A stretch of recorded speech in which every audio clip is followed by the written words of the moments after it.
কবাডি ও খোখোর পুর নিগমের দল গঠন করা হয়। বৃহস্পতিবার হয় বাছাই পর্ব। খেলো ইন্ডিয়া স্কুল স্পোর্টস বোর্ডের খোখো ও কবাডির আসর হবে 28 ফেব্রুয়ারি। এর আগেই গঠন করা হবে সদর টিম ছেলে মেয়ে উভয় বিভাগে।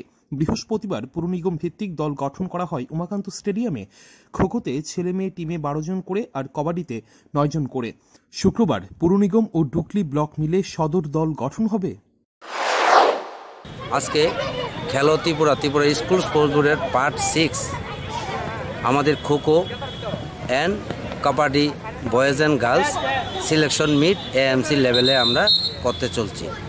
এর মধ্যে আমাদের আজকে মূলত এএমসি টিম গঠন হবে 12 জন মেয়ে 12 জন ছেলে খোখো, সঙ্গে একজন কোচ, এবং কবাডি 9 জন মেয়ে 9 জন ছেলে, তার কবাডি একজন ছেলেরা কোচ, মেয়েরা দিকে একজন মেয়ে কোচ হবে।